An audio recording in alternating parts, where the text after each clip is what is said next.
Hello, my name is Parker, and welcome to my channel if you are new here.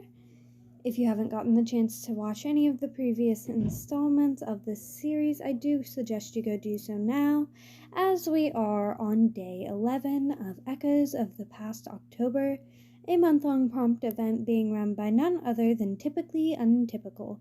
If you haven't gotten the chance to go check out their work, please go do so now, as they are an amazing author. Today's prompt is, I tried not to let these things affect me. They affected me quickly and obviously. Richard Lehman. Today's story has some very obvious trigger warnings, so please go check that description. And without any further ado, this is my story, Anxiety's Grasp. Here we go. Virgil was not defined by his anxiety. He was a perfectly functioning member of society.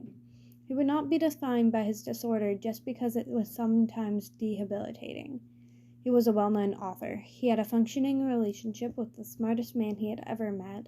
He had friends who he adored. He had done well while he was in school, and he was incredibly successful.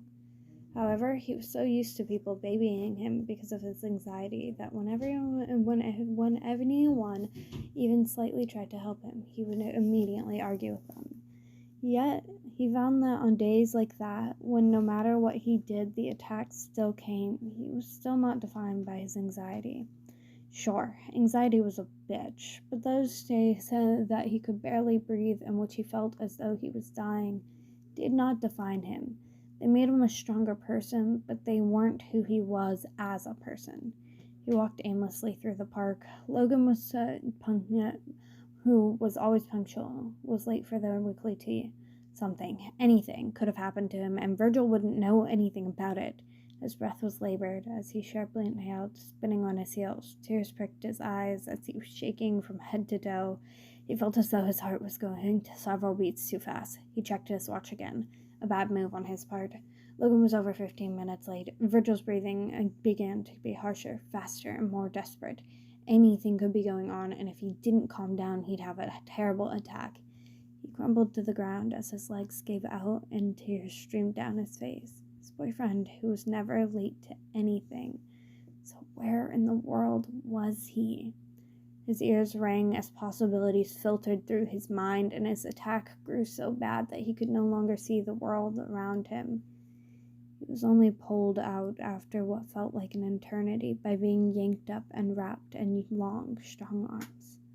Logan, his safe haven, the one and only person he could ever rely on, held him, slowly rocking back and forth.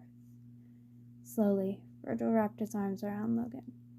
No, he wasn't defined by his anxiety, not even on the days where anxiety's grasp became too much for him.